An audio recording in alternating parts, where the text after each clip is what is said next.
በኦሮሚያና በጎንደር ግጭቶች ላይ የምርመራ ሪፖርቶች ሊቀርቡ ነው። በማስተር ፕላን መነሻነት በተለያዩ የኦሮሚያ አካባቢዎች የተፈጠሩ ግጭቶችን እንዲሁም በጎንደር የአማራ ተወላጅና የቅማንት ተወላጅ በሚል የተከሰተውን ሁከት እንደመረመሩ የገለጹ የመንግስትና ገለልተኛ የሰብአዊ መብት ተቋማት የምርመራ ሪፖርት እንደሚያቀርቡ ገልጸዋል። መንግስታዊ ተቋሞቹ የኢትዮጵያ ሰብአዊ መብት ኮሚሽንና የህዝብ እንባ ጠባቂ በጋራ ያካሄዱትን ምርመራ አጠናቀው ከሳምንት በኋላ ሪፖርታቸውን ይፋ እንደሚያደርጉ ገልጸዋል።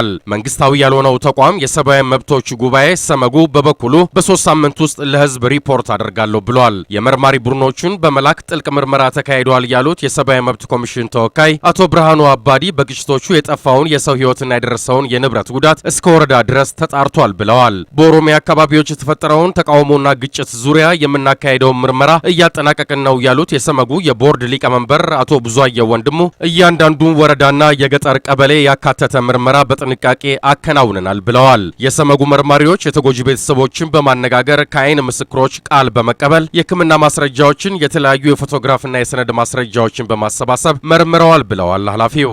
በጎንደር የአማራ ተወላጅና የቅማንት ተወላጅ በሚል እንዲሁም በወልቃይት አካባቢ የአማራ ተወላጅና የትግራይ ተወላጅ በሚል በሚቀርቡ ጥያቄዎች ላይ ምርመራ እንደተጀመረ የገለጹት አቶ ብዙአየሁ በጋምቤላ የተከሰተውን ግጭት ለማጣራትም መረጃ እየሰበሰብን ነው ብለዋል። ዘገባውን ያደረሰን አዲስ አድማስ ጋዜጣ ነው።